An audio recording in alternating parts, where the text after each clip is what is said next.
Welcome to A Shot of Ag. I'm your host, Rob Sharkey. I am a farmer and I deal with a lot of companies that help my farm make money, that help sell products and all this stuff. But who you're working with as a farmer is something that we take very sacredly, if that's a word. Today's guest knows all about that. Paul Schell from Aerosmith. Yep. Aerosmith. Yep. Little town. Like the band? Like the band. Is it spelled like the band? It's spelled like the band. With an E? Yes. Okay. I've never heard of it. It's a W. No, Aerosmith, the band is A-E, right? Correct. The town's A-R. A-R-R, just like Arrow and then Smith. Honestly, nobody cares about that, Probably so not. we're going to move on. Yeah, but I've never heard it. Where is it? 6 miles from nowhere. 6 miles from Leroy, 6 miles from Saybrook, 6 miles from Farmer City, 6 miles from, like I said, it's the middle of nowhere. How long did it take you to drive to WTVP in Peoria? From Aerosmith. From Aerosmith, it would be an hour and 15 minutes. Okay, that's all you had to say. Okay. Which direction? Southeast? East, southeast. Southeast, east, southeast. Straight east of This is Bloomington. going great. We haven't even got past your hometown. You are the owner of Progressive Ag Services. Co-owner? Yep. Yeah. So what is that? We are a ag retail business. So we work with a lot of area farmers, giving recommendations as far as chemistry, fertility. We do a lot of soil sampling. We have a custom strip till business where we're applying fertilizer and anhydrous ammonia. We just do several things: precision planting, sales and service. So like so do you actually take a farmer's planter and put all the stuff on there? Yep. We'll bring them into the shop and deck them all out, refurbish them, get them going again. Okay. So with the custom work, anhydrous, right? Because I think a lot of people that have, because you've got the bigger tractors, right? Yep. Yeah. Yep, we got a couple big Deere 2-tracks and a big 4-wheel drive Deere that are pulling 16-row, 30-inch strip till bars. Okay, so the strip till, that's not so big in my area, and I don't live that far from you. I was surprised because, I mean, that's going to cover a lot of acres, and for you to have multiple of them, you must be finding some people that want to do it. Yep, we started that in 2019 and started out with one rig, and it grew quickly. The demand is out there. I mean, we're able to do some fertilizer reduction because it's banded versus broadcast, which helps offset some costs. Because I'm thinking here, maybe not everybody knows what strip till is. So explain it first. So basically what we're doing, instead of broadcasting fertilizer all the way across the field like a spinner spreader, Which I do.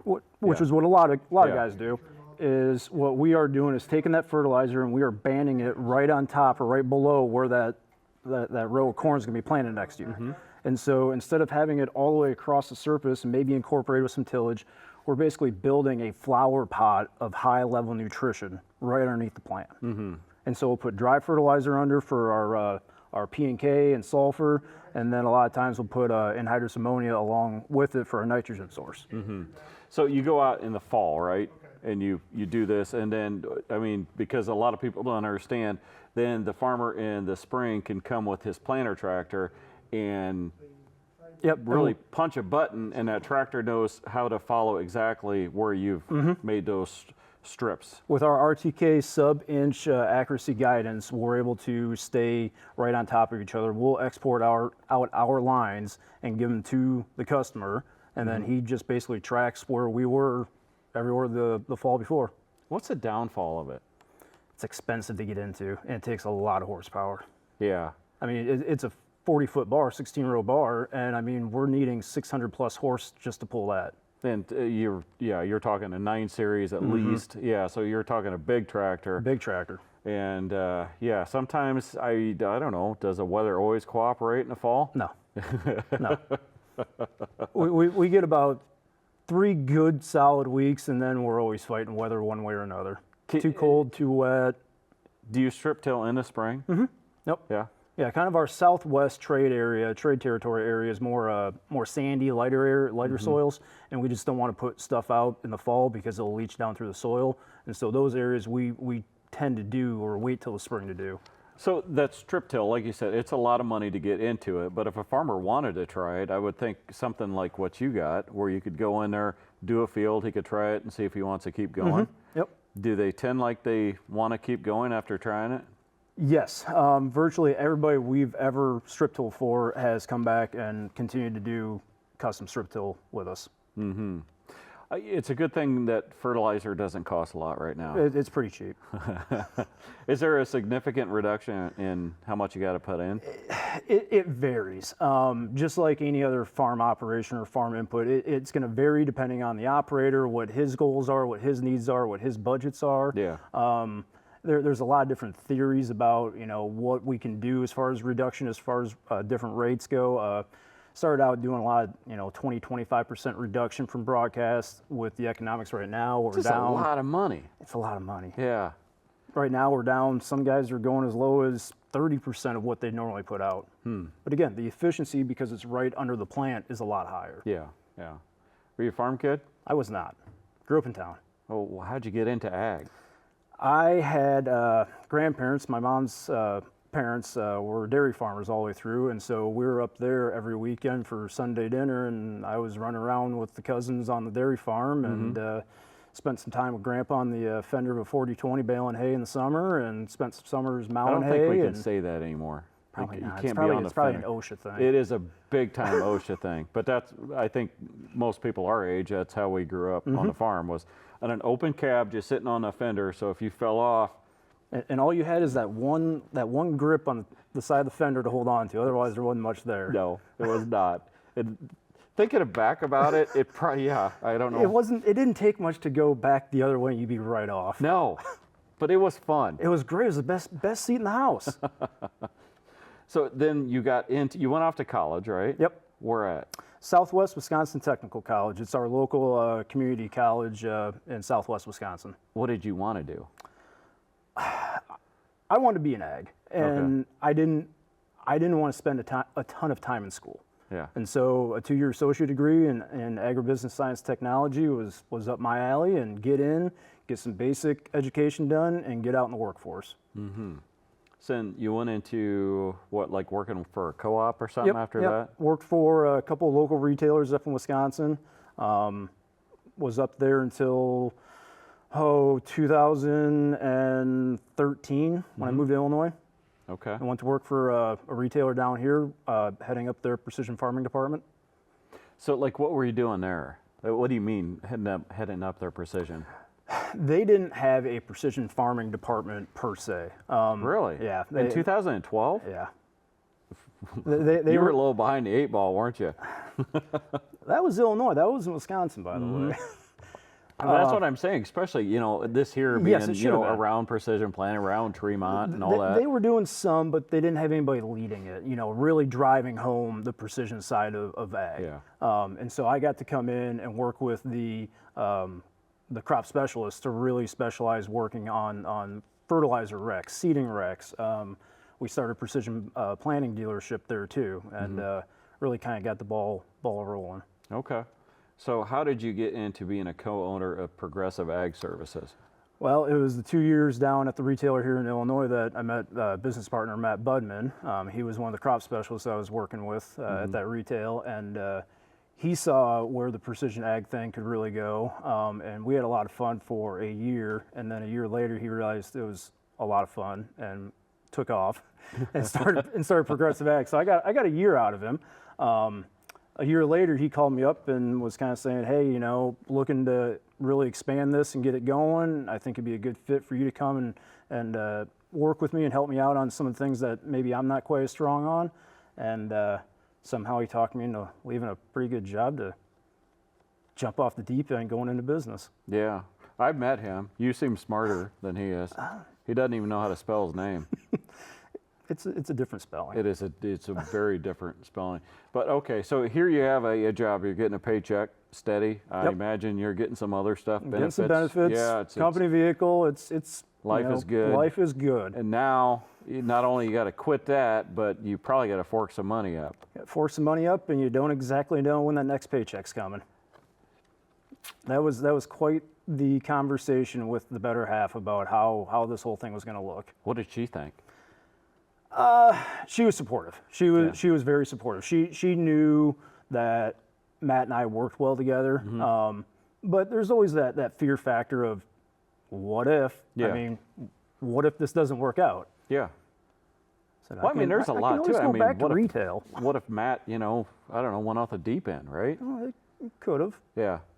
So did you want to do it? When you look back at that, when you're trying to decide, is this like something I want to do, and I'm trying to maybe think of reasons that I shouldn't, or was it a whole? Did he have to sell you into it? He didn't have to sell me. Yeah, you wanted it. With that year of experience of him and I, what we call team selling with his customer base at the retail, I knew the chemistry him and I had and how we'd feed off each other. I really wasn't worried much at all to go and do it. Well, that's good. And I thought it was going to be a blast, and it has been so far.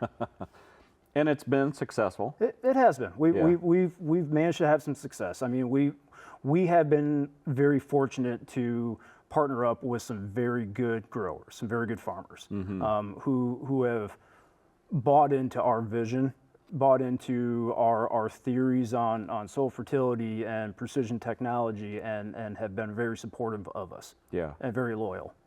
But a company like yours, you're going to Nutrien, FS, you're going up against the big boys that have a ton of cash behind them, and the companies that are selling, like the Bears and the Cortevas, I mean, they're all catering to them. How do you compete with that? You got to find different unique ways to present yourself.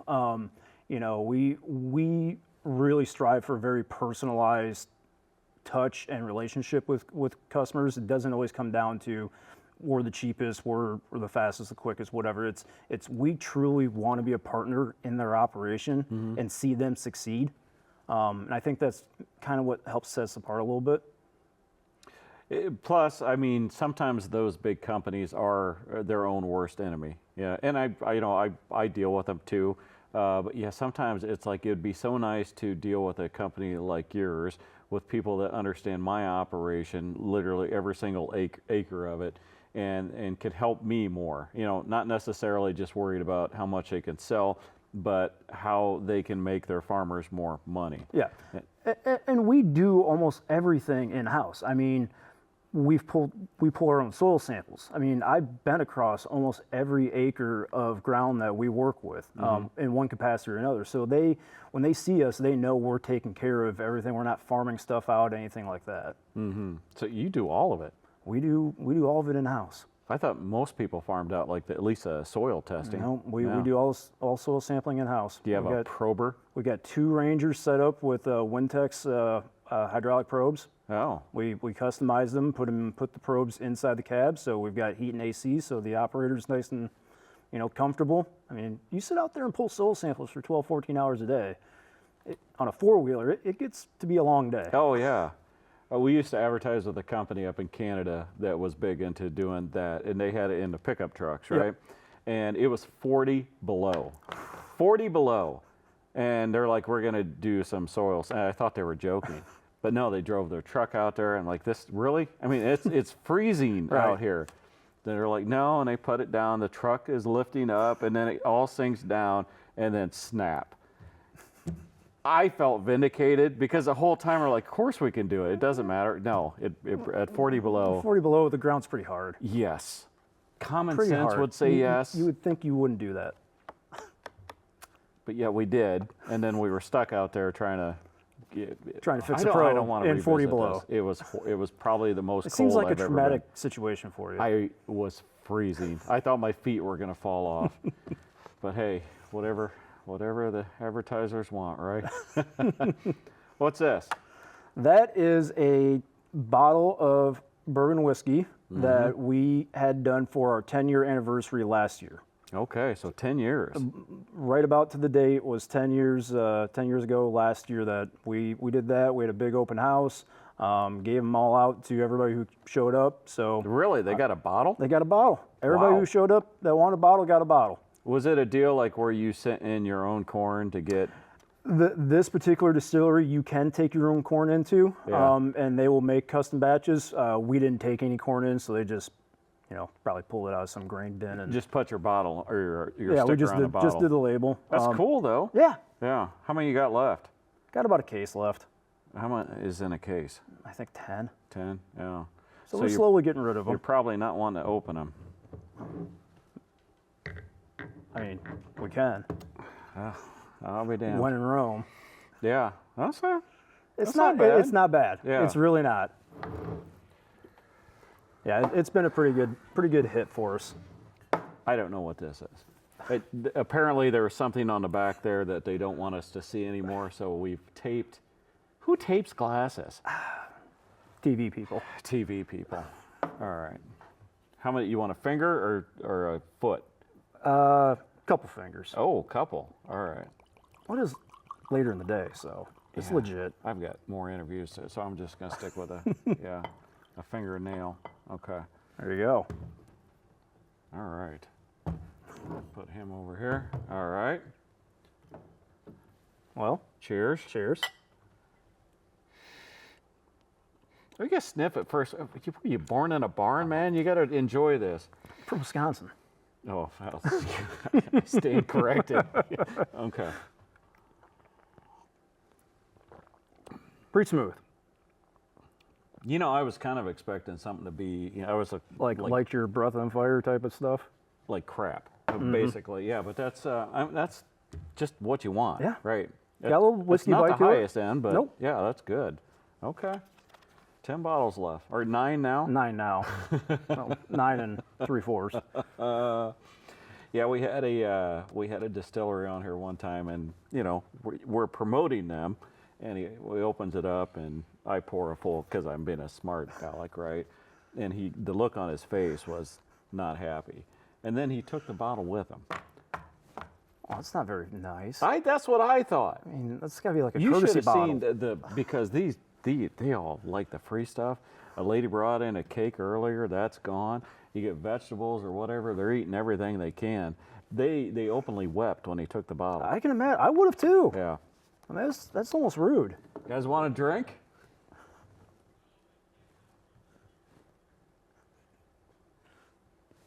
Trying to entice him, aren't We you? can't drink anymore. The good old days are over. Okay, what were we talking about? I don't know, but I think it's going to get more fun now. Yeah, you're from Wisconsin. Originally, yes. What part? Southwest.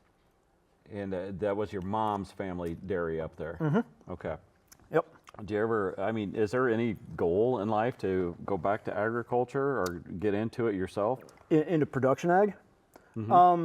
Yeah, if an opportunity came up, I'd love to be in production ag. It's not a have to. Yeah. If it would occur, great. If not, okay. Tell me about working with farmers like myself, because I would never want to work with someone myself. I would not want to do it because I want the world and I want it for free. And I don't think I'm alone. Probably not. Yeah. I like it. It's challenging. It's looking at all different scenarios, different options, trying to walk through, the pluses, the minuses, and just trying to help them get to the right decision for them for that particular season, year, whatever it happens to be. Always doing research, always, putting test plots in every year, trying something new. Talking to everybody else in ag. I mean, somebody from South Dakota or Southern Illinois or Ohio, what are you guys seeing out there? What are you doing there? Where can we incorporate some of that back home to, move the needle, whether it's on yield or profitability or whatever it's on. It's just every season presents its own set of challenges, and so it's refreshing every single year. You are from Wisconsin, which is not Canada, correct? Not Canada, close. So why are you playing hockey? It's fun. Where do you play it at? Bloomington Ice Center.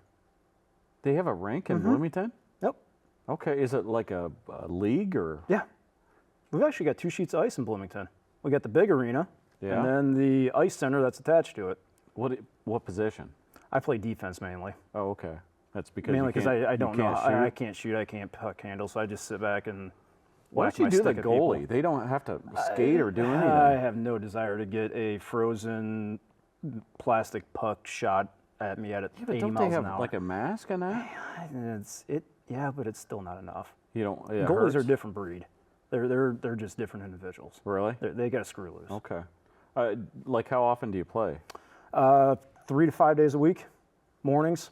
So we do Bloomington Morning Hockey Club plays 4 mornings a week at 6 a.m. Year 6 to 7. round? Year round. You're kidding me. Nope, year round. Okay. Rink closes for like a month or 6 weeks in the summer for refurbishing. But Yeah. other than that, we're on the rest of the time. Okay. And then Sunday night is Bloomington Rec League. Mm-hmm. And so they'll divide us up into teams into 3 different tiers, and we play team hockey. Is it fun? It's a blast. Is it? Is it more fun than competitive?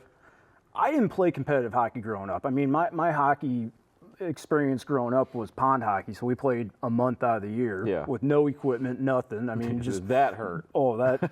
I mean, Sears catalogs for shin pads. And where'd you meet your wife?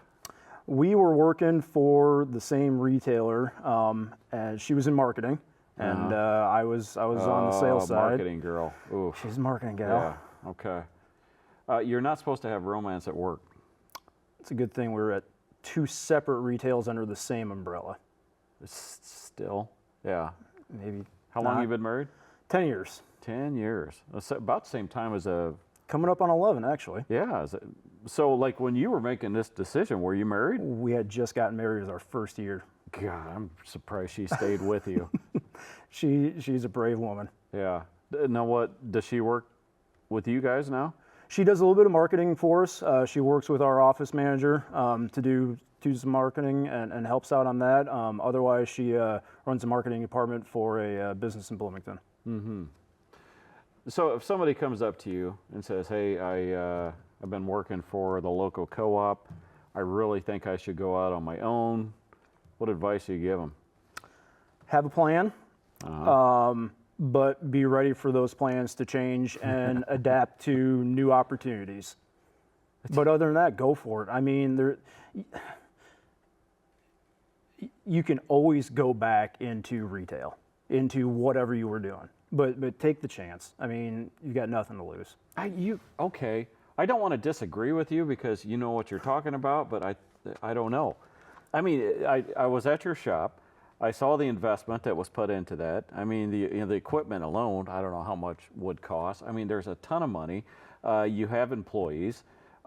Yeah, it seems simple to just say, hey, you can go back into it if it doesn't work out. But man, that's got to be intimidating. It was, but after, again, we had a plan going in. We had a kind of a set number of customers that we kind of figured were going to be coming and working with us. Mm-hmm. So again, that plan was in place.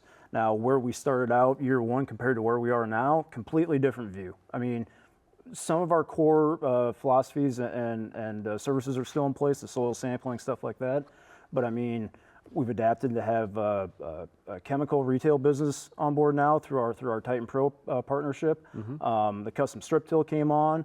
So it's been evolving and growing as we've added more years. You get the drones. Everybody's got the drones now. Yep, getting into the drone stuff a little bit, trying to figure that out. We were an early adopter of having a helicopter aerial application in the area. Mm-hmm. That has been a big thing for us. It's amazing how that has changed. All of a sudden, like the airplanes are kind of like the lower tier. Uh-huh. It's like that used to be the top thing. You'd get the airplane, but now it's all helicopter. Everybody wants the helicopter. Well, I don't know. After the Bex trials, the drones all of a sudden. Yep. It's crazy. You can't keep up. I don't know how you're going to. It's tough. Yeah. It's tough. What's in the future? I think the drone technology will continue to evolve and be more and more of a mainstream. I think our strip till will keep on growing as more people adapt to it. I don't know. We'll see. That's the nice thing, again, with being us, is we're small enough, we're nimble enough, we can make quick changes to market developments. We're not a huge ship that takes forever to make a decision and to turn around. Mm-hmm. Okay. Do you ever think you'll get into like the seed stuff? the seed sales? That gets brought up between Matt and I every year. Yeah. You know, is that something we need to look at? We come up with the same answer every year. No. Yeah. We have some really good seed partners that we work with, and because we're not a seed distributor, we're a companion with them and not a threat. So it just doesn't make a whole lot of sense. Well, with the seed, everything's so established already, and the customers are shrinking. I mean, we're losing farmers at kind of a scary rate. Way too scary. Yeah. Does that scare you? It does. It's a concern, and trying to figure out, you know, how do you navigate. That's probably one of the biggest challenges navigating the future is what does just the farm look like going forward?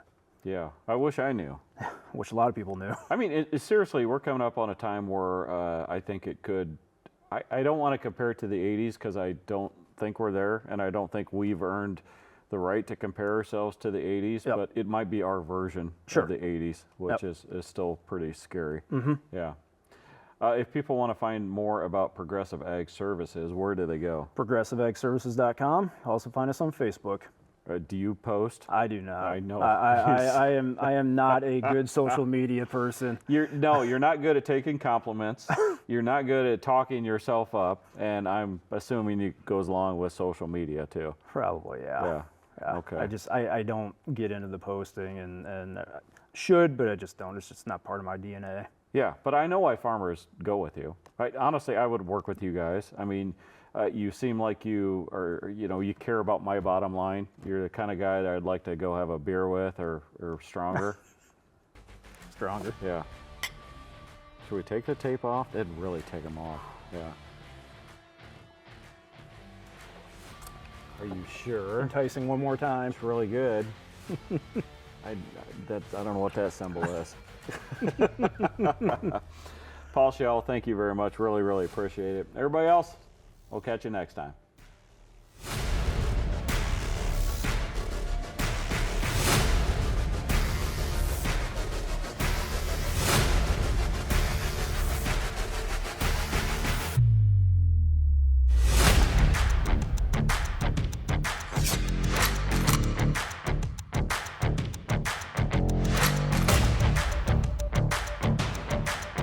If you enjoyed today's episode, be sure to explore more of our local content. You can connect with us on our social media platforms, visit our website, or download and watch the free PBS app. We can't wait to see you next time on A Shot of Ag.